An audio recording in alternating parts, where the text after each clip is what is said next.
Hola, bienvenido a Lengua, conversaciones con Jorge Velázquez.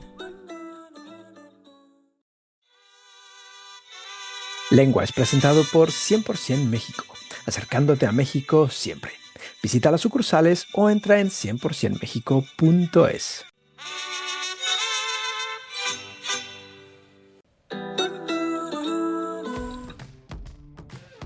Hey, bienvenidos a un nuevo episodio de Lengua. Tenemos un invitado súper interesante, como todos los que pasan por nuestro programa. Él está en Barcelona. No sé si está... no, Barcelona no, me está haciendo Estoy caras. a una hora de Barcelona. O sea, Ajá. podríamos decir que sí. ¿Cómo se Pero llama el pueblo donde estás? bueno, estoy cerca de Vic. Al final yo vivo en una masía, en una casa rural, por decirlo de algún modo, que era de mis antepasados, ¿no? Y ahora vivo yo aquí. Entonces lo estoy arreglando y vamos a ver. Llevo aquí un año viviendo y 2 años trabajando para arreglarla. Wow, Sí, pero sí. eso tiene muy buena pinta, porque una masía es un Sí, palacete, o sí. sea... Sí, sí, es de estas de piedra antiguas catalanas, ¿sabes? Típicas con la entrada, con la fecha, con todos los tips de masía antigua, que debe Ujú. tener, por ejemplo, en la entrada hay una fecha que pone 1800, creo que ponía 36 o por ahí, o sea que, o 60, Wow. 60 y algo, ahora no recuerdo exactamente porque tiene dos partes y la de abajo aún es más antigua, que no se ve la fecha, pero bueno, Uf. es muy antigua, sí, sí. Wow, pero qué afortunado, ¿no? Esto me Sí, imagino que lo has heredado. sí, sí, de mi abuelo, y mi abuelo de sus padres y no sé cuántos años tendrá en la familia, no sé. Qué bien. Sí, sí, sí. Vamos, que entonces podemos decir que vives muy bien. Ahora mismo sí, lo que pasa es que después en el banco no dice lo mismo, lo que hay en el banco, pero bueno, poco a poco vamos a intentar tirar adelante esto. Exacto. Oye, muy bien. Bueno, no hemos dicho tu nombre, que antes de empezar a grabar estuve yo practicando. ¿Cómo coño se pronuncia? Aleix. Alex, exacto, sí. Bien, lo he dicho bien. Aleix Canamasas. Pero bueno, eres mejor conocido por tu nombre artístico. ¿Podemos decir que es tu nombre artístico? Sí, el nombre del canal, sí, nombre artístico podríamos decir, sí. Ok, eres la polilla de Darwin. Ahí está. Me imagino que te han preguntado millones de veces por qué lo de la polilla de Darwin. Sí, muchas veces. Y de hecho tenía pendiente un vídeo que nunca lo hice al final. Lo voy posponiendo porque cuando haya más gente que me lo pregunte, pues lo haré. Pero sí, tiene mucho sentido con lo que hago en las redes. Sobre todo, bueno, estoy en YouTube, en Instagram, en realidad en todas las redes sociales que puedo, aunque, pues por ejemplo, hay algunas que no se me dan tan bien. Twitter, por ejemplo, se me da bien ser usuario. Yo Ujú. sigo a cuentas que me dan información válida, que después me sirve para mis investigaciones personales, etcétera, pero no para postear yo cosas. Mm. Entonces, aún así lo uso para postear, aviso de los directos y de todo. Y lo mismo en YouTube e Instagram, que son las que tengo más activas, pues intento divulgar un poco eso. Y entonces la polilla de Darwin, entro ya en el tema, si Ujú. quieres. Bueno, antes de todo, muchas gracias, Jorge, por esta entrevista, esta oportunidad aquí en el podcast. Así que, No, pues, gracias a ti por aceptar, por regalarnos un ratito de tu tiempo. no, lo mismo digo, muchas gracias. La polilla de Darwin. Pues la polilla de Darwin, yo ya hace mucho tiempo que quería hacer divulgación a nivel científico, y eso de la pandemia, que nos cambió mucho a todos, pues a mí también, y me empezó a interesar temas políticos, económicos, etcétera. Cogí una visión mucho más global de las cosas.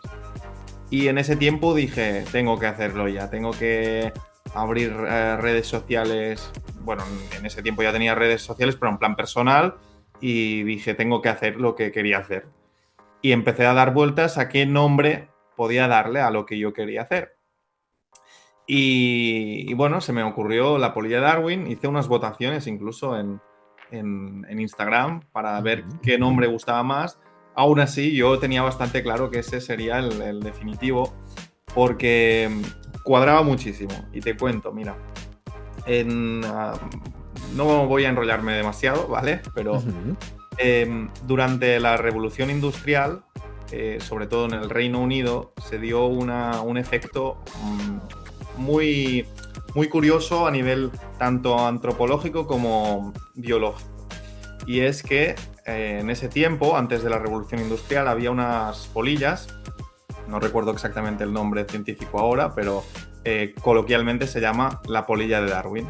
Y se llamó así porque fue un ejemplo muy claro de cómo un efecto antrópico, o sea, un efecto de la humanidad, podía cambiar los rasgos fenotípicos. Ahora entramos en los conceptos, si queréis después Vale.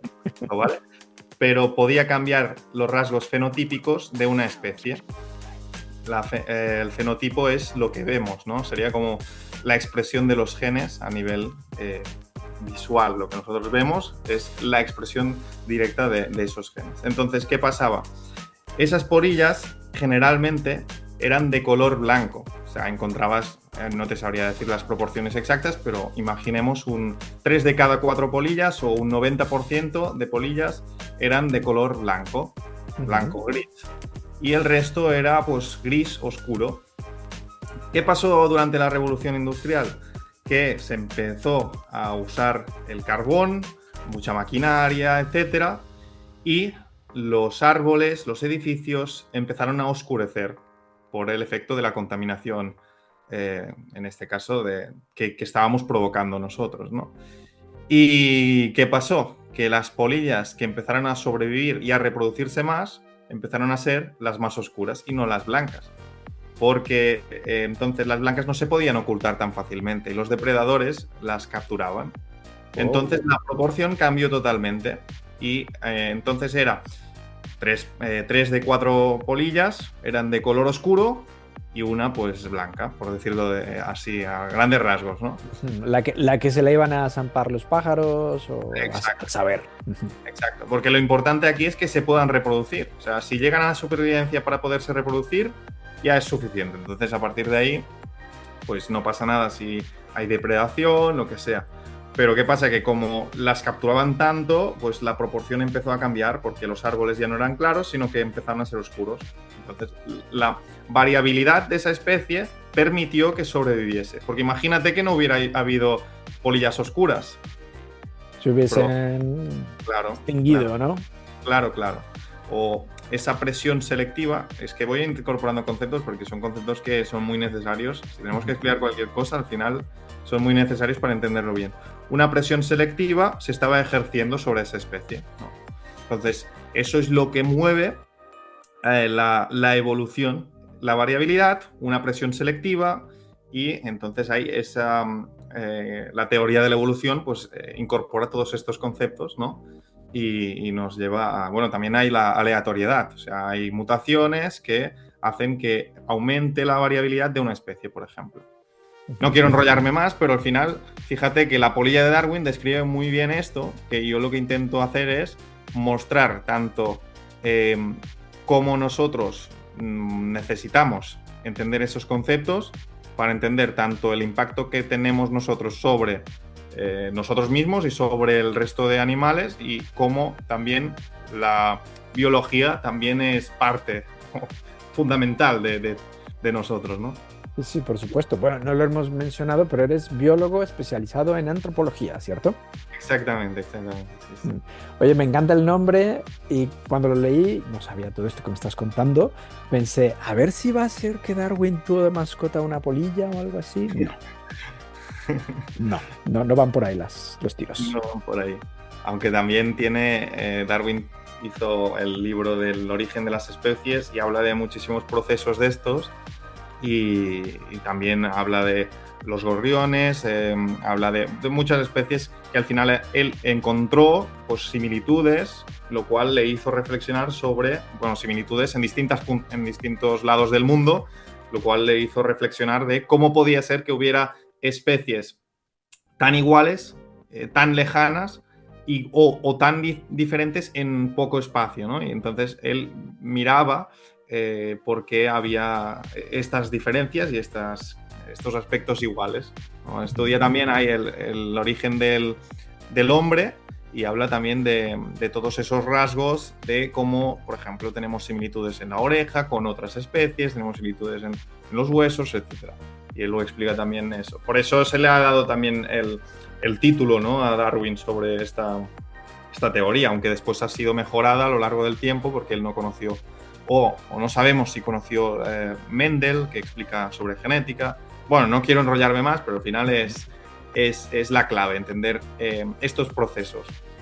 Oye, tú que eres biólogo y que eres gran fan de Darwin, ¿qué le dirías a alguien? Porque actualmente el problema de la desinformación es grande y hay muchos bulos, sobre todo estos de, oh, la Tierra es plana, no descendemos del mono y esas cosas. Imagínate que te encuentras en un bar o donde sea con un individuo como estos que te dice, no, la Tierra es plana. No, es plana y no venimos del mono, esas son chorradas. ¿Qué le dirías?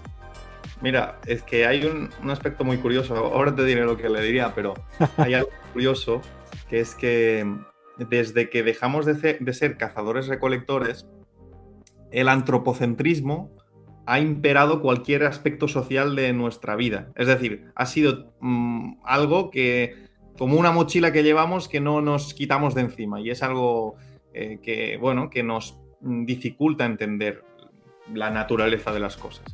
Y digo esto porque cuando éramos cazadores-recolectores, tú cuando tienes esa posición, que tienes que cazar, tienes que sobrevivir, tienes que recolectar, tienes que estar en ese ambiente, no eres un superdepredador que se come todo lo que puede y hace lo que le da la gana. Ahí tienes... Me estoy imaginando un Tiranosaurio Rex o algo así. Bueno, no coincidieron, pero sí que había grandes mamíferos que eran un peligro para los hombres. Entonces, ¿qué pasa? Que ahí aceptas que tú no eres una especie de dios, pero a día de hoy creo que el antropocentrismo es más común que nunca, precisamente porque como podemos hacer lo que nos da la gana, somos creadores y podemos cambiar el ambiente, podemos hacer lo que nos dé la gana. Quisimos volar, aprendimos a volar. Quisimos nadar por debajo de cientos de metros de profundidad, lo hicimos. Claro, a través de la tecnología pues hemos conseguido todas estas cosas y nos lleva a decir en qué lugar de la posición natural ocupamos nosotros, ¿no? Y la gente está muy confundida con eso. Entonces, muchos de los problemas que hay actuales surgen de no entender la posición que ocupamos en la naturaleza, que es igual que la de cualquier otra especie a nivel biológico. Quiero decir, un cocodrilo está igual de adaptado al ambiente que nosotros en el nuestro. Lo que pasa es que nosotros somos más generalistas, ocupamos más espacios para habitar porque hemos podido adaptarnos, etc. Pero bueno, lo que le diría a una persona que niega la teoría de la evolución, le diría pues que primero que con lo bonito que es aprender sobre biología y entender que todo es un seguido de casualidades que nos llevan también a ser conscientes de nuestra propia existencia, como para quitar todo eso y decir, no, es que ha venido alguien que, por ejemplo, alguien inteligente y nos ha creado. Es como reducir algo tremendamente complejo y para mí asombroso a algo pues que todo el mundo puede entender, todo el mundo puede coger y es fácil de acoger, ¿no? Porque te da una respuesta fácil y siempre tienes esa respuesta. Pero también lo comprendo, que haya gente que necesite esta fe y quizá hay gente que no puede dedicar el tiempo suficiente para aprender pues estas cosas, ¿no? Al final también lo entiendo. Aunque creo que la desinformación, claro, es un peligro, ¿no? Y vivimos en la época de mayor posibilidad de informarse, pero también la de desinformarse. Por lo tanto, es complejo. Estamos en un momento complicado con tanta desinformación y los bulos y estos videos que son manipulados y ahora pueden poner tu cara en el cuerpo de otra persona haciendo una cosa que tú nunca has hecho. No sé, es espectacular. Da miedo, da miedo. Da Bueno, miedo. Aleix, cambiando de tema, bueno, no cambiando de tema, pero dejando esto a un lado, tu objetivo profesional es la divulgación. Por eso tienes tu canal de YouTube, estás en Instagram y demás. Pero quiero remontarme a los inicios. ¿Por qué biología? ¿Por qué antropología? Porque pudiste haber sido geólogo, paleontólogo, dentista. ¿Qué pasó? De hecho, mira, yo cuando era pequeño me encantaban los dinosaurios y yo siempre decía que quería ser paleontólogo. Al principio decía arqueólogo porque, bueno, cuando era muy pequeño estoy hablando, porque no sabía la diferencia, ¿no? Pero cuando aprendí la palabra paleontología, estaba diciendo que quería ser paleontólogo y me compraba, en ese tiempo me compraban una especie de, son como unos ladrillos de yeso, no sé si los habrás visto alguna vez, que dentro tienen huesitos. Sí, y que vas como escarbando, ¿no? Y tú vas como escarbando y después puedes montar el tiranosaurio Rex, ¿no? Me encantaba. Vi, no sé, tropocientas veces Jurassic Park. O sea, me sabía las escenas. Bueno, aún me acuerdo de muchas escenas, ¿no? Pero sabía cuando decía alguien algo, decía, esto va a decir. Creo que me vi. Qué obsesión. Sí, me la vi como, no sé cuál de las que había, cuál de las tres, pero 6 veces como mínimo, o 3 o 4 la otra, no sé, por ahí, me las vi muchísimo. Ajá. ¿Qué pasó? Que después con el tiempo también los animales me gustaban mucho, tal. Y llegó el momento, porque al final el sistema educativo que tenemos pues nos lleva a que tú sueles decidir al último momento lo que vas a hacer, porque la mayoría de gente no lo tiene claro hasta que lo tiene ahí delante y dices, ¿ahora qué? Exacto. Tengo que decidir, tengo que tomar una decisión, sí. Y estaba claro que yo quería hacer algo relacionado con la ciencia. Ya estudié bachillerato científico porque al final mi forma de pensar va muy evocada a eso, ¿no? La lengua, por ejemplo, me ha costado mucho más. La historia nunca me había fascinado, aunque después con el tiempo muchísimo más, porque al final cómo te la explican condiciona mucho si te va a gustar o no. Uh-huh. Bueno, la filosofía también me gustó un poco y después me fue gustando más. Total, que decidí entre ciencias ambientales, había también algo de la nutrición, no me acuerdo exactamente cuál, y había biología. Y cogí una carrera en una universidad que me permitía cambiar al siguiente año. O sea, que yo podía elegir biología y si cambiaba de opinión podía coger ambientales después o incluso coger un doble grado después. Aunque yo precisamente si hubiera tenido que tomar una decisión en ese momento habría tomado la decisión de hacer biología por ese interés que me generaba todo el mundo que me rodea, ¿no? Uh-huh. Entender todas esas leyes que nosotros quizá no somos conscientes cuando vamos andando por el bosque y están pues prácticamente regulando todos los sistemas que hay a tu alrededor, incluso tú, y además están en equilibrio, que normalmente es lo que suele pasar porque también hay momentos en los que se puede romper ese equilibrio, ¿no? Pero vamos, que me fascinaba entender eso y me metí directo en biología. Entonces ahí dije que quería hacer, creo que estaba en segundo o por ahí, quiero hacer divulgación científica. Es lo que más me llamaba la atención. Yo nunca quise dedicarme a la investigación como tal, nunca quise dedicarme a... Por ejemplo, había mucha gente que estudiaba biología para ser veterinario, para trabajar en reservas de animales, lo que sea. Y yo tenía claro que lo que quería era entender a nivel teórico y explicarlo a los demás. Y bueno, entonces fue avanzando y llegué a acabé la carrera, hice el trabajo de fin de grado y tal, y decidí que quería hacer un máster, porque quería seguir aprendiendo sobre todo eso. Pero en ese tiempo empezaron a surgir, en mí me surgió un interés para entender también aspectos sociales, lo que decíamos un poco también a nivel político, económico, todo eso. Entonces, ¿qué pasó? Que yo me planteé ahí delante del máster y llega el momento en que me empieza a generar cierto interés los procesos sociales también.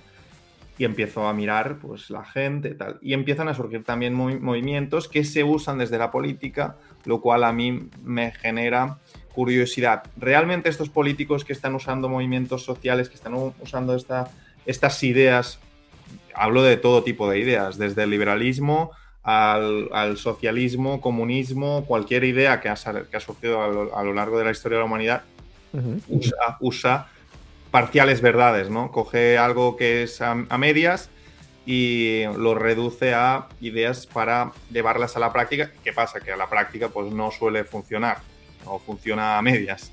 Incluso el sistema que tenemos actual, para todos será evidente que funciona a medias, porque hay mucha gente pues que no puede vivir en condiciones, por lo que sea, ¿no? Pero bueno, entonces empieza ese interés y digo, vale, ¿qué puedo estudiar que me ayude a entender más todo esto? Y vi un máster y dije, tiene que ser este. Y mira que también estaba mirando el de biodiversidad, etcétera. Y vi el máster de antropología biológica. Y empecé a mirar las materias que había ahí y había antropología de la alimentación, que es como la alimentación ha cambiado tanto nuestra interacción con el medio como nuestra propia biología. O sea, al final cuando pasamos a consumir, por ejemplo, carne, o cuando empezamos a cocinarla, para decirlo de un modo más preciso, cambia nuestra estructura mandibular, tenemos la posibilidad de necesitar menos músculo en la parte facial, por ejemplo, lo cual nos permite que la mayor parte del peso no sea músculo, sino que sea un órgano. Lo tenemos aquí en el cráneo, ¿no? Bueno, y pasan muchísimas cosas que a mí, viendo ese máster, veo, vale, mira, antropología de la alimentación, a fisiología animal, tal, y empiezo a ver materias que me ayudan muchísimo más a comprender eso, ¿no? Comprender de dónde venimos. Porque yo siempre soy partidario de buscar el origen de todas las cosas, ¿no? Y voy pues ahí. Y al final ese máster me ha dado unas herramientas que después yo he ido desarrollando por mi propia cuenta a nivel investigaciones personales, de mirar artículos para entender algo en específico. Yo qué sé, por ejemplo, la agresividad. Pues dices, ¿por qué existe la agresividad? ¿Cómo actúa la agresividad? Y coger y estudiar y ver qué es lo que pasa, ¿no? O cualquier cosa, por ejemplo, un tema que me llamó mucho la atención. ¿Monogamia o poligamia? ¿No? Se puso muy de moda el poliamor. Sí. Digo, tengo que saber la verdad sobre esto. Y claro, me obsesiono con las cosas y entonces tengo que contarlas. Y entonces, pues ahí estoy. Aquí estoy ahora. Vamos, que te mueve mucho la curiosidad. Por ahí leí en tu perfil de LinkedIn que tu principal virtud es el sentido crítico. ¿Eso es así?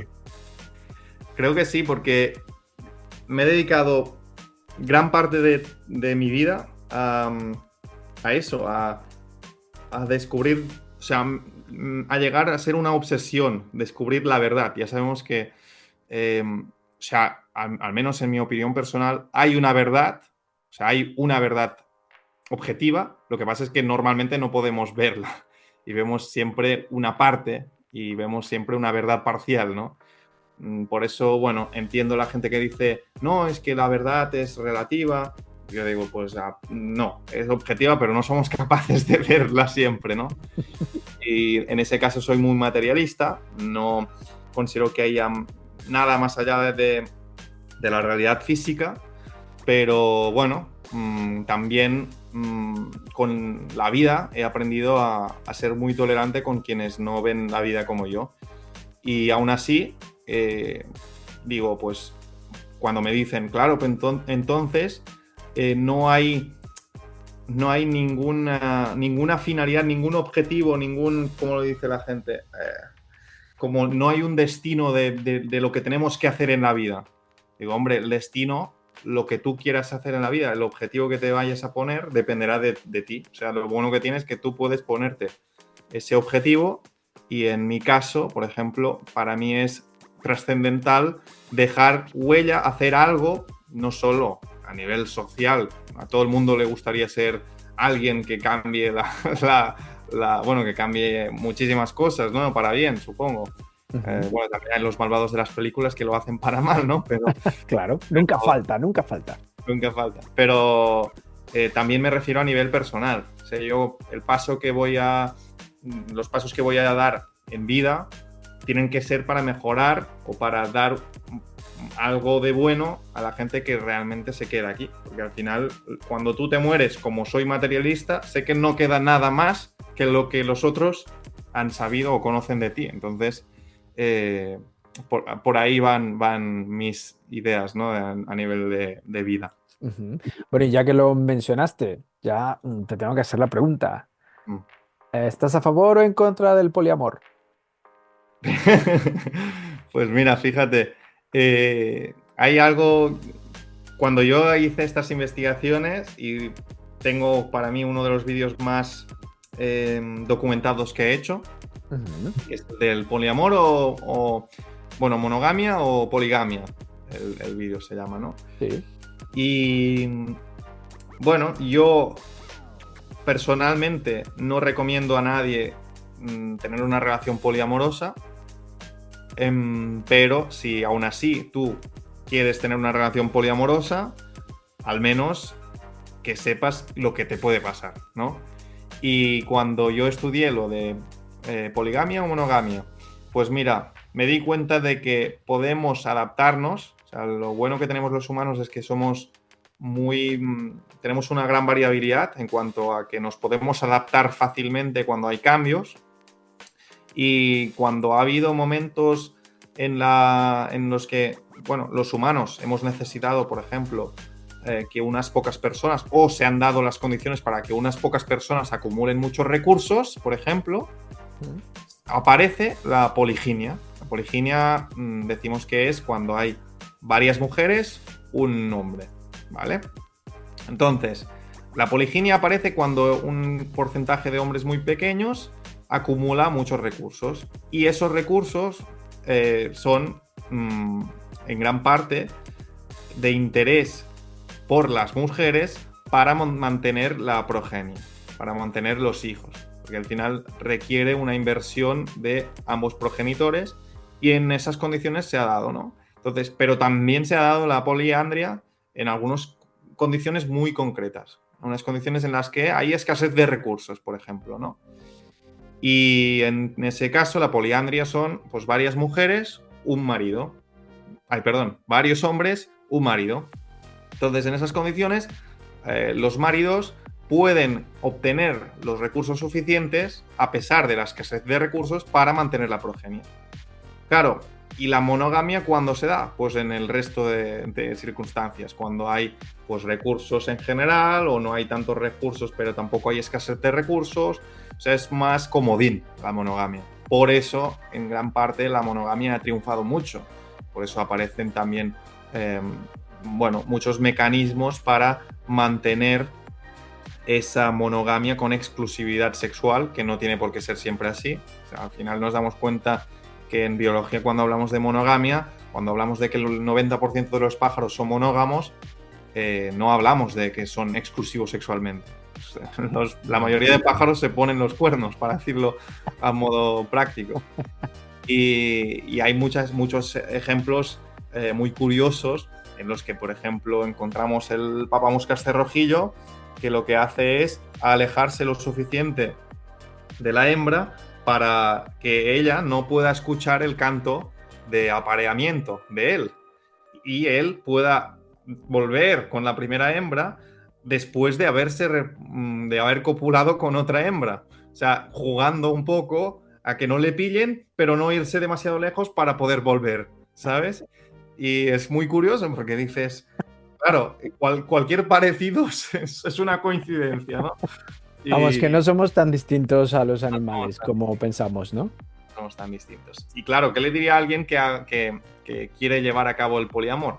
Pues lo diría que, bueno, primero le diría que suficiente complicado es llevar una relación con una persona como para llevarla con varias personas, ¿no? Pero después le diría que lo más probable que vaya a pasar, porque a nivel instintivo funcionamos así, es que se vaya a enamorar de una de las personas con las que esté y inevitablemente quiera cerrar el vínculo. O la otra persona va a querer cerrar el vínculo, ¿no? Intentamos siempre maximizar nuestras posibilidades. Claro, si a ti no te dicen nada, tú pues puedes seguir haciendo la tuya como el papamoscas cerrojillo y además no te regañan, no pasa nada, porque, por ejemplo, en el caso del papamoscas cerrojillo, si la hembra lo pilla, se va a llevar picotazos. Quiero decir que es Claro, algo, sí, hay un riesgo. hay un riesgo real. Los humanos también nos podemos llevar alguna bronca si pasa eso, ¿no? Entonces, claro, en esas circunstancias lo más probable que pasa es que esa hembra, esa mujer o ese hombre se enamore de otra persona con las que ha podido formar un vínculo y quieran cerrar esa exclusividad sexual. Que todo viene muy relacionado con la inversión de cada uno, que si os fijáis también he mencionado antes la inversión la inversión parental de ese hombre poligínico y la inversión de esos hombres en la relación poliándrica, ¿no? Que tiene mucho que ver con eso. Vamos, que entonces en los triángulos amorosos al final van a quedar dos. Es probable, es probable. Y además cuantas más relaciones tienes, menos probable es que tengas una relación a largo plazo. Al final, si tienes muchas relaciones sexuales, estamos hablando, o amorosas, pero al final el sexo afectivo, lo que suele pasar es que vamos, tanto a nivel psicológico, que vamos desvirtuando un poco lo que es el sexo, lo empiezas a tratar como algo no tan trascendental, como alguien que pues lo ha tenido con una persona, dos como máximo. Una persona que lo ha tenido con pocas personas lo trata con más valor que una persona que lo ha tenido con muchas personas. Eso no es solo que sea algo psicológico, sino que a nivel científico está estudiado que cuantas más relaciones sexuales tienes, menos probabilidades tienes de emparejarte a largo plazo con una persona. O sea que es como le quitamos importancia. Esto ya... Claro. Igual con lo de poner los cuernos. O sea, si tú tienes muchas relaciones sexuales, también eres más propenso a cometer infidelidades. Porque le pierde valor, porque no le das tanta importancia. Exacto. Estás escuchando Lengua. Conversaciones con Jorge Velázquez. Tú estás muy interesado en la humanidad como animal social y político. Sí. Te veo muy interesado en política por lo que he estado viendo en tu canal también, ¿eh? Sí, porque, bueno, al final la política, aunque a mí me gustaría no tener que preocuparme por la política, lamentablemente cada vez es más importante entender cómo funciona para que no te puedan joder demasiado. Porque básicamente para mí la política es una traducción de lo que antes era una jerarquía por el poder, una lucha por el poder. Siempre ha habido esa lucha por el poder desde que hemos dejado de ser cazadores-recolectores, porque cuando éramos cazadores-recolectores las sociedades eran mucho más igualitarias, aunque también había lucha por el estatus, que es algo distinto. O sea, hay la lucha por el estatus, que es ganar ese valor social dentro del grupo, y hay la lucha por el poder, que es esa jerarquía de querer, que se ha dado después con los sistemas sociales y políticos que ha habido a lo largo de la historia, pues ha aparecido esta nueva lucha que va muy vinculada con el estatus, ¿no? Entonces, ¿qué pasa? Que las personas que en su momento como cazadores-recolectores habrían luchado por el estatus, pues ahora pues hay algunos que luchan por la política y se meten en política, ¿no? Y bueno, al final intento tratar siempre la política también lo más objetivo posible. No me gusta meterme en ideologías cerradas, como he dicho antes, aunque también entiendo que puedo tener mis sesgos, porque todos los tenemos, y eso te hace más consciente de ello y por lo tanto ser un poco más objetivo. Y entonces lo que busco también en política, aunque no me voy a adscribir a ningún partido político, por supuesto, siempre voy a estar del lado de la sociedad civil, desde la gente. Creo que la gente tiene que ejercer un poder contra esas personas que quieren abusar del poder, ¿no? Y tiene que reivindicarse las personas. Y a día de hoy creo que es muy importante porque a día de hoy los que tienen poder pueden tener mucho poder gracias a la tecnología. Y por eso yo siempre hablo de despóticos contra cooperadores. Los cooperadores son las personas que a través de la verdad, a través de la moral, quieren llegar a que no, a que la gente sea libre, que no sea dominado por unos despóticos. Y en cambio los despóticos suelen ser los que juegan con la moral, aunque no sean morales, y con una verdad falsa, una mentira, para convencer al resto de personas de que ellos son los verdaderos cooperadores y que por lo tanto ellos tienen que tener el poder. Por lo tanto, es un juego así de doble, de doble filo, ¿no? Que al final yo creo que, bueno, es una cosa que ha sido parte de la humanidad en realidad. O sea, toda la historia ha sido así. Lo que pasa es que, bueno, yo vivo a día de hoy y yo pues formo parte del grupo de los cooperadores y no quiero que venga un despótico y me pueda imponer sus leyes, ¿no? Exacto. Entonces, de ahí viene un poco la lucha que tengo yo a nivel político y por eso también hablo de estos temas. Sí, sí. Mm. Actualmente la política a nivel europeo y a nivel mundial está muy revuelta, es muy complicado lo que está pasando, ¿no? Porque los extremos están por todas partes. La extrema izquierda, la extrema derecha, y esto se está convirtiendo en una campaña, en una batalla campal. Sí, sí, totalmente. Claro, lo que ha pasado es lo que decía, ¿no? Al final, la tecnología que hay ahora, antes no se tenía. Y hace tiempo tú podías, pues, por ejemplo, leer el diario, ¿no? Y el diario diría una cosa y el diario contrario diría otra, ¿no? Ujú. Y a través de los medios de comunicación tradicionales, pues te podían convencer de una cosa o de la otra. Pero ¿qué pasa? ¿Qué ha pasado? Que el mundo ha cambiado completamente. Vivimos en un mundo globalizado, vivimos en un mundo hiperconectado, o sea, podemos conectar con una persona a la otra punta del mundo ahora mismo y hablar en directo. Ujú. Y después que la densidad de la población también ha cambiado porque nos hemos centrificado muchísimo, se ha masificado muchísimo más todo, la gente está en ciudades a metros cuadrados, bueno, hay no sé cuántas personas y después hay una cantidad de masías abandonadas por aquí donde yo ando, por ejemplo, que da un poco de pena, ¿no? Entonces, claro, las condiciones han cambiado muchísimo y esos que decíamos, los despóticos, esas personas que quieren luchar por el poder, que aparte hago un inciso, se ha demostrado, por ejemplo, científicamente, que hay una proporción de psicópatas mucho más alta de lo que la gente pensaría en las personas que tienen poder. O sea que las personas... Bueno, o sea, esto ya, qué miedo entonces, estamos gobernados por psicópatas. Sí, sí, literalmente, literalmente, porque hay una forma en la que, bueno, los psicópatas como no empatizan tanto con, bueno, o no tienen empatía directamente con el resto de personas, les es mucho más fácil escalar en un sistema que no es justo. Y les es mucho más fácil usar a las otras personas como meros medios para alcanzar sus propios fines, ¿no? Entonces, el poder, por ejemplo, el poder corrompe y cuanto más alcanzas, cuanto más poder alcanzas, más te puedes corromper y eso también conlleva que también te puedes transformar un poco más o menos empático, ¿no? Te puedes transformar en un poco más psicópata. Entre eso y que hace de filtro, porque las personas buenas no suelen sobrevivir o no suelen meterse en este tipo de luchas por el poder, pues el resultado es que tenemos pues una gran cantidad de psicópatas en el poder.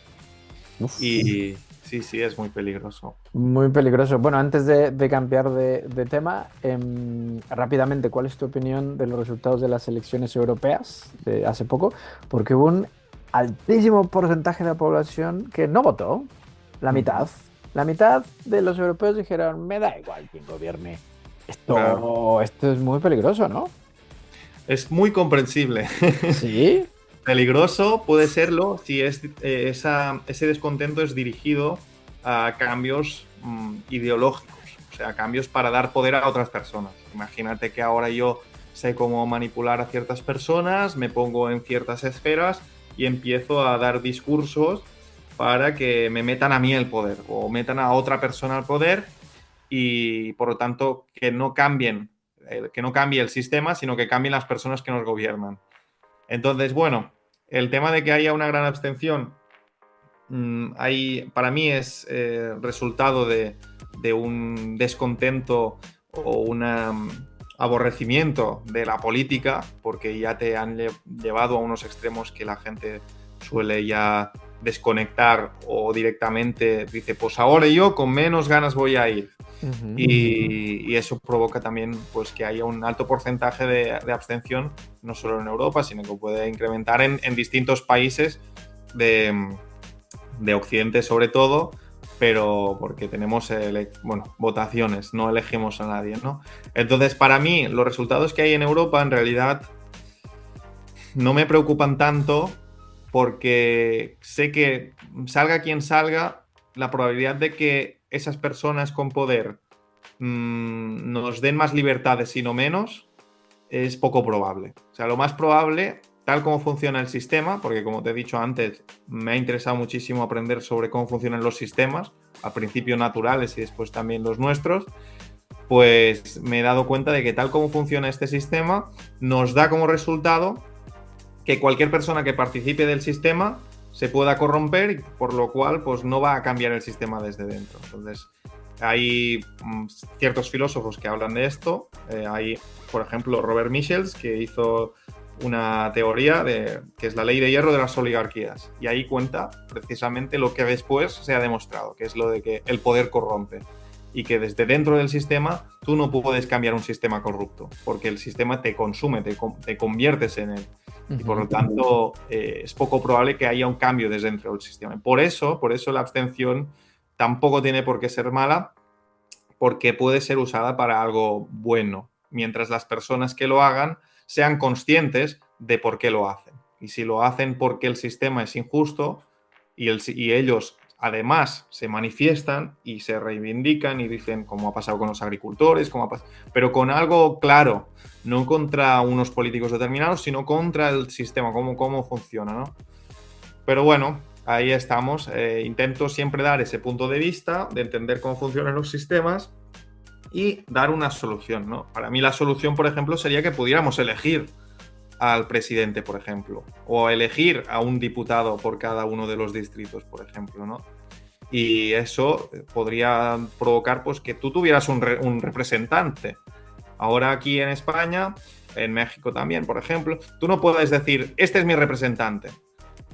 Entonces, la gente se confundirá porque dirá, no, pero yo voto a un partido político. Ya, pero es que el partido político lleva una lista de ciertas personas que cumplen con lo que dice el líder, porque es el que ha firmado la lista y si no puede echar a cualquier persona de ahí. Y además, ese líder pues puede hablar con otro líder y llegar a acuerdos, pues ahora ponme de vicepresidente y vamos a votar a favor de tal, a favor de cual o en contra de tal. Entonces, ¿qué pasa? En realidad hay 3, 4, 5 personas que se reparten el poder y a partir de ahí, pues es una oligarquía por eso mismo, porque no elegimos a unos representantes que nos puedan representar nuestros intereses, como tú podrías hacer, por ejemplo, cuando vas al notario, tú le das poderes a una persona y si esa persona firma una cosa que tú no le has permitido firmar, tú le puedes revocar los poderes y además lo puedes denunciar. Algo que ahora, con lo que tenemos, no podemos hacer. No podemos ni revocar los poderes, ni nos representa a nadie, porque es algo identificatorio. Nosotros nos identificamos con unas ideas, que ya he dicho también que las ideas son parcialmente ciertas, pero parcialmente falsas también. Y entonces, además no elegimos al presidente, por lo tanto no hay separación de poderes y además pues ya no hace falta hablar de la independencia judicial, que aquí se reparten los jueces como si fueran palomitas en el cine, ¿no? Sí. Entonces tenemos un problema, tendríamos que cambiar el sistema profundamente. O sea, raíz, sí. ¿Alguna vez, así siendo muy optimistas, crees que esto llegará? Bueno, a veces tengo momentos más optimistas y a veces más pesimistas. Hoy te diría que es muy complicado. Es poco probable que cambie, al menos hasta que no nos demos un buen tortazo, la verdad. Hasta que no estemos muy mal. Veo, por ejemplo, cómo empiezan a salir movimientos más radicales, ¿no? Más extremistas quizá, como pasa en Argentina ahora mismo, ¿no? Que sale Milei, por ejemplo. El que salga Milei es producto de un descontento enorme sobre lo que ha estado pasando y que han llegado a unos límites de pobreza que aquí de momento no, la gente no espera, pero si seguimos como vamos, van a llegar. Entonces, hay que cambiar las cosas radicalmente, pero radicalmente entendiendo lo que queremos, que es poner estos mecanismos de representación, de separación de poderes, de independencia judicial, porque si sale otro, si votamos a otro que va a hacer leyes, entre comillas, mejor, porque será mejor para unos y para otros no lo será, por ejemplo, y después viene otro, todo lo que ha hecho pues no sirve de nada, porque lo puede cambiar en cualquier momento y, como he dicho antes, son cuadros que se reparten el poder. Entonces, hay que hacer un poco de... hay que alejarse un poco para ver el sistema en general. Entonces tú te das cuenta que este sistema lo que provoca es que cada vez tengamos un Estado más grande, no porque tengamos mejores servicios sociales, sino porque cada vez vas enchufando más gente, y el enchufar más gente y a otros amigos, y además me subo el sueldo y además tal, lo que hace es que, claro, el peso va a ser cada vez mayor, pero no te van a dar mejor servicio. Al contrario, cada vez más recortes, cuando en principio la tecnología nos permite mejorar los servicios, etcétera. O sea que imagínate el sistema cómo va corrompiéndose poco a poco, ¿no? Entonces no depende de quién venga ahora. Yo sé que el que venga después de, por ejemplo, en España ahora tenemos Pedro Sánchez, el que venga después va a ser peor. Y si no es el de después, va a ser el siguiente, porque es la tendencia natural. Y es la tendencia natural humana en un sistema que no es justo. Es lo que va a pasar. Hasta que nos despertemos y hagamos algo juntos. Bueno. Me he acordado de Matrix. De más. Hasta que nos despertemos, maldita sea. A ver si tú y yo lo vemos. Bueno, tú eres muy joven. ¿Qué edad tienes? Y ahora voy a cumplir ya 27 años. Bueno, eres un bebé. Vamos. Tú sí que lo verás, yo no sé. Oye, tengo mucha curiosidad a ver qué nos vas a recomendar. Esta pregunta ya te la sabes. ¿Una película, un libro, una serie y un disco? Pues mira, primero has dicho la película, ¿no? Sí, por ejemplo. Vale. De película, no tengo una como tal que sea muy, muy buena, pero sí que tengo una con muy buen recuerdo, que es Interestelar. No sé si sabes cuál es. Es muy popular. Y a mí lo que me gustó mucho, primero que hay cosas que llegan a un punto del que ya no puedes comprender, ¿no? Que llega a ser ciencia ficción, pero tampoco son altamente improbables, ¿no? Son cosas que podrían ser. Y tal como lo presentan, tal como evoluciona el personaje y las escenas finales, a mí me pusieron la piel de gallina. Entonces, para mí una recomendación sería esa. Perfecto, muy buena. Vamos a ver qué libro nos recomiendas. Libro, pues tengo varios, si me lo permites. Depende del libro que tenga la audiencia. Pues mira, para temas que quizá no hemos tenido mucho tiempo de desarrollar, como por ejemplo los roles entre hombre y mujer, temas de la biología humana más específicamente, pues hay un libro que para mí es buenísimo, que se llama El cerebro femenino, de Loan Brizandine. Y es un libro que te hace adorar lo que es ser una mujer, te lo juro. Es tanto para los hombres como para las mujeres.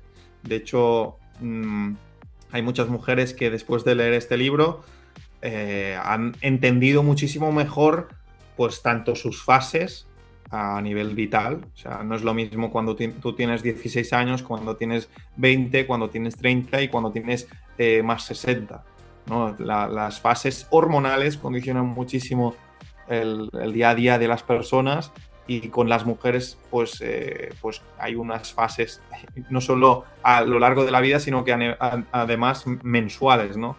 Que ya lo deben conocer más que suficiente. Pues este libro te hace apreciar muchísimo todo esto, entender también una visión más femenina, algo que a los hombres nos cuesta muchísimo, por eso salen todos esos memes, ¿no? De qué es lo que piensan las mujeres para tal.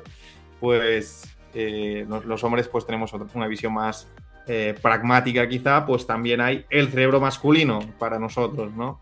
Y son dos libros que están muy bien complementados y que te hablan de todas las hormonas, de todos esos procesos, las fases del cerebro, etcétera, y te habla de diferencias que no como para sentir que otra persona, por ser de su sexo, es menos, sino al contrario, sino para valorar más la visión que tú no puedes alcanzar, porque hay partes que son fundamentales y que además nos hacen complementarios, que es lo que nos ha hecho triunfar como especie, ¿no? Estos son los libros a nivel específico. Fenomenal. El segundo se llama El cerebro masculino. El cerebro masculino, que también es de Logan Brizandín. Ah, pero bueno, que perfecto. también tendría un libro, perdona si me Sí. en esto, pero es que creo que es importante para, depende del interés que tenga cada uno. A mí me ha gustado mucho también el de Helen Fisher, que es Anatomía del amor, que te enseña cómo, pues, cómo esos procesos instintivos, y te habla también del tema del enamoramiento, de la monogamia, del cortejo, desde un punto de vista bastante científico y por lo tanto es muy bueno también. Y por último, bueno, va dos más. Sí, venga.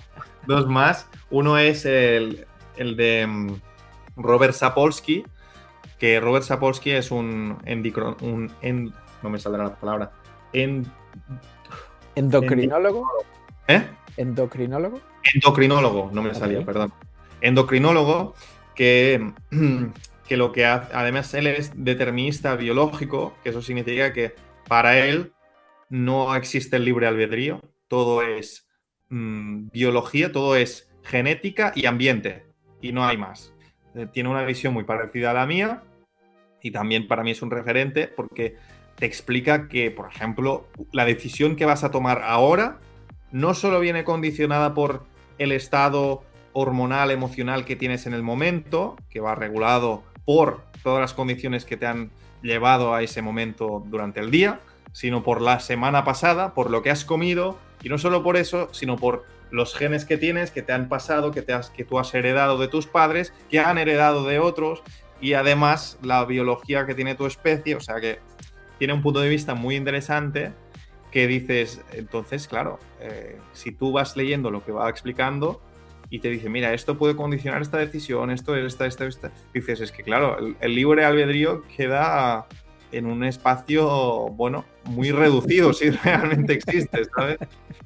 Y bueno, y ahí está este otro libro, y ya para el último, para las personas que les guste, por ejemplo, más el autoconocimiento, conocerse a uno mismo y llevar una forma, bueno, pensar de una forma que les haga bien, porque al final la forma en que tú puedes enseñarte a ti mismo te va a ayudar también a progresar más o menos, porque tú si tienes, por ejemplo, una forma de ser más victimista, pues te perjudicas porque te conviertes en una víctima de todo lo que te pasa y por lo tanto no puedes ser una persona que haga cosas de provecho, que tire adelante proyectos, que piense en el...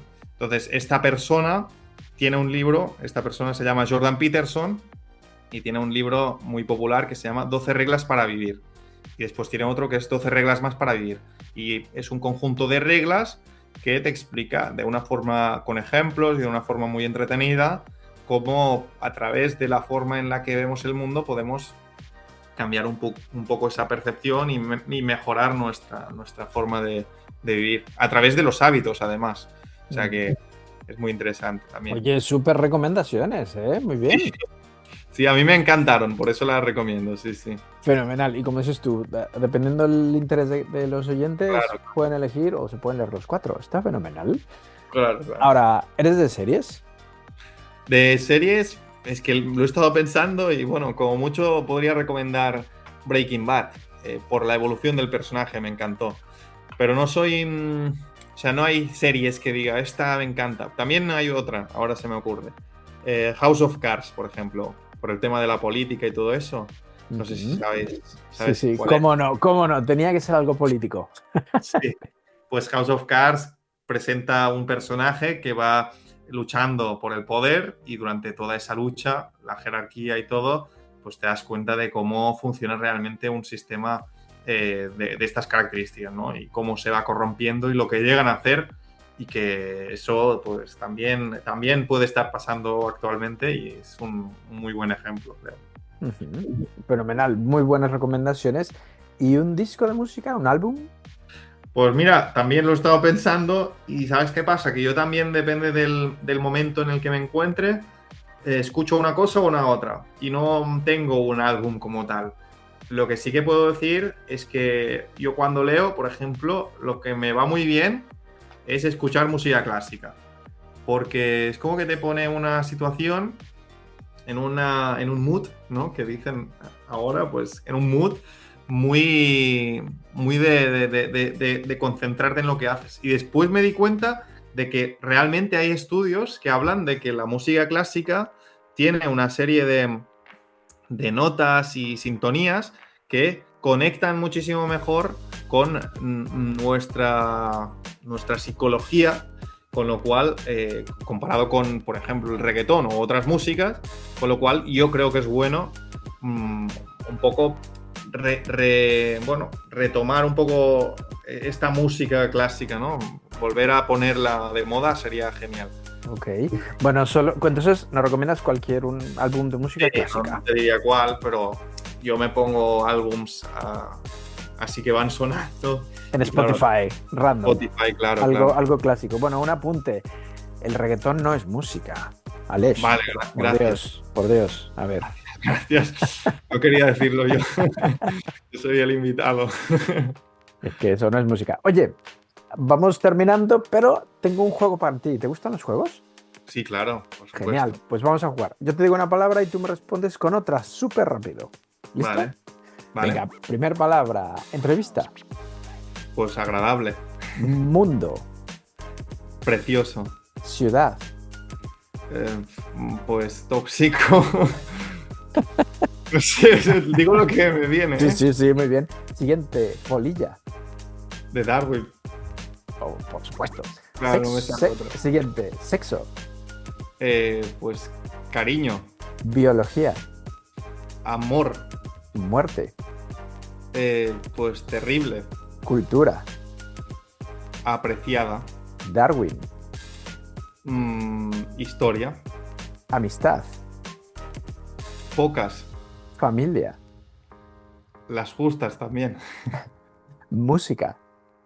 Pues agradable, sí. Feminismo. Malo. Casa. Pues cómoda. Bigote. El mío. Sí. Ya la gente que nos escucha te verá en tus redes y entenderá el porqué del super bigote. Siguiente palabra, sueño. De vez en cuando, sí. Antropología. Interesante. Dolor. Daño. Suerte. Pues casualidad. Libertad. Pues difícil. Abejas. Colmena. Hombre. Bueno. Fuego. Lo primero. Y la última, amor. Pues enamoramiento. Bien. Eres un optimista. ¿Tú crees que los hombres somos buenos, eh? Sí, a pesar de lo que dicen últimamente, sí. Bueno, este tema del feminismo, yo invito a la gente a que vaya a tu canal de YouTube o a tu Instagram, porque tienes muchos videos al respecto y creo que lo van a entender mejor. Sí, me ha salido malo, pero porque he pensado en lo que pasa actualmente. Pero sí que hay una rama del feminismo que ha sido trascendental en la historia, que es el feminismo liberal, con, por ejemplo, en España, Clara Campoamor, que apostaron por el derecho a voto de las mujeres, aunque no hubo tanta diferencia con el derecho a voto con los hombres. O sea, a nivel histórico, son pocos los años que las mujeres no tienen estos derechos. Pero bueno, sí que creo que a día de hoy el feminismo radical, también impulsado por la política, lo que ha provocado es negar que haya diferencias, porque el feminismo radical es lo que dice, no es que lo diga yo, que no hay diferencias biológicas entre hombre y mujer más allá de lo que vemos. Del o sea, físico. el Claro, físico. y a un científico como tú que te digan eso. Claro, si me dedico a estudiar todas esas conductas, tanto hormonales, tanto, o sea, reguladas por las hormonas, como fases del cerebro distinto, como, bueno, muchísimos aspectos que a mí me interesan tanto, y que te venga gente a decir que no, que las decisiones que tomamos no tienen nada que ver con las hormonas, sino que vienen dadas por un sistema, dicen, patriarcal, un sistema que, bueno, que es una entidad que es fácil, es lo que decía, ¿no? Es una entidad que no puedes señalar a nadie en específico, pero que hace un colectivo y que no es definido, no es algo claro, ¿no? Entonces, es una respuesta fácil para problemas complejos. Por eso me ha salido malo. Bueno, que vean tus vídeos en YouTube, lo entenderán mejor. ¿Y qué te iba a decir? Tú que eres tan científico y que eres tan pragmático, tengo una pregunta esotérica. ¿Tú crees en la reencarnación? Pues te diré que no. Claro, obviamente. Ojalá. Obviamente no crees en la reencarnación, pero imagínate que llega el momento, te mueres y te dicen, Aleix, te toca volver, tienes que reencarnar, pero puedes elegir hombre o mujer. Pues elegiría, si pudiera recordar lo anterior. No puedes recordar. No puedo recordar. No, porque es una vida nueva. Hostia, no sabría qué decirte. Pues te diría que mujer por experimentarlo también. Pero claro, igual no recordaría lo pasado, ¿no? Pero no sé, quizá en algún punto de mí recordaría algo. Seguramente estarías, yo qué sé, cocinando, estarías haciendo deporte y de repente te vendrían a la cabeza imágenes. Creo que yo en mi vida anterior tenía un súper bigote. Sí. Creo que no era mujer. Bueno, tengo que decirte que estoy hablando con un doctor argentino que es experto en reencarnación en vidas pasadas. Mira. Estoy viendo a ver si lo entrevisto, así que si logro la entrevista, ya te contaré. Vale, a ver. Sí, igual nos cambia ahí los paradigmas. Oye, Aleix, me quedaría charlando contigo un par de horas más, pero me imagino que tendrás cosas que hacer. Antes de despedirnos, me gustaría preguntarte algo. El nombre de nuestro podcast, Lengua, vino de una cita de Emilio Lledó, que es un filósofo y filólogo español, y me gustaría saber tu opinión, tú que eres un científico. A ver qué opinas. La verdadera riqueza de los seres humanos es el lenguaje. Mira, pues yo estuve estudiando mucho sobre el tema del lenguaje, porque, a ver, tampoco mucho, no como la monogamia y la poligamia, pero sí que durante el máster de antropología pues tuve que estudiar parte de eso por un trabajo de una materia y claro, es muy interesante que haya, por ejemplo, un área del cerebro más dedicada al lenguaje, ¿no? A la comunicación y a nuestra habilidad para hacerlo. Nuestra habilidad necesita esa área, ¿no? Es la área de Broca. Esa área, si alguien la ha escuchado alguna vez, es una parte del cerebro, aunque más, o sea, vamos dándonos cuenta que no se suele concentrar tanto en unas áreas específicas, las habilidades humanas como las animales, sino que va muy conectado todo, ¿no? Pero sí que hay áreas que tienen una función indispensable para estos aspectos.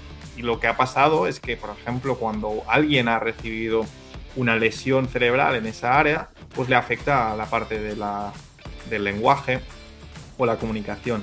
Y nos damos cuenta y podemos estudiar, gracias a observar los huesos de nuestros antepasados, que probablemente esa área pues tiene un origen, ¿no? Y viendo los orígenes podemos determinar no con exactitud, aproximadamente, cuándo empieza a aparecer el lenguaje.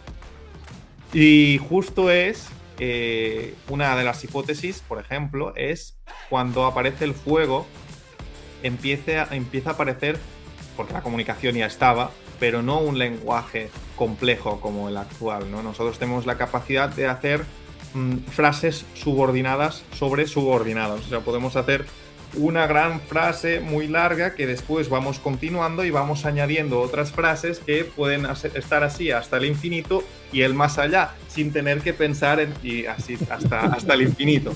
Esto no lo pueden hacer otros animales, aunque, por ejemplo, sí que pueden reunir ciertos sonidos que hacen referencia, por ejemplo, hay monos que, por ejemplo, en algunos monos hay unas palabras, entre comillas, unos sonidos que se refieren a cuando hay un peligro terrestre, una serpiente o un depredador, ¿no? Y cuando hay un peligro aéreo.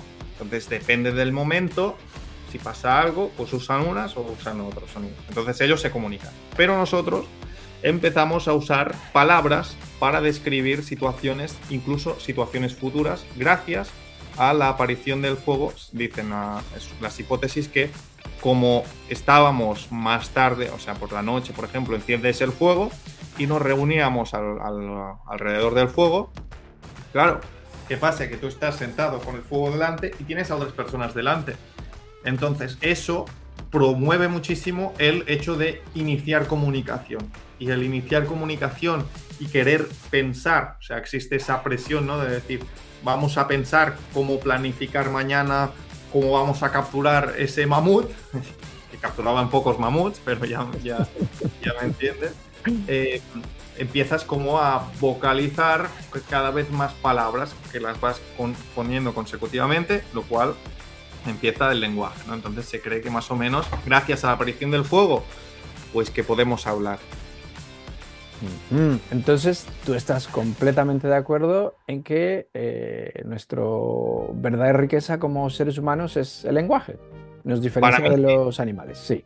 Para mí sí, porque además nos permite transmitir el conocimiento más allá de nuestra generación. Y hay una habilidad que viene muy relacionada, ya me callo, ¿eh? Ya sé que me estoy enrollando. No pasa nada. Pero hay un aspecto humano brutal que es la cultura acumulativa. Tenemos la capacidad de poner una capa de cultura encima de otra capa de cultura, encima de otra capa de cultura. Y habréis escuchado alguna vez el subirse a hombros de gigantes para ver más allá, ¿no?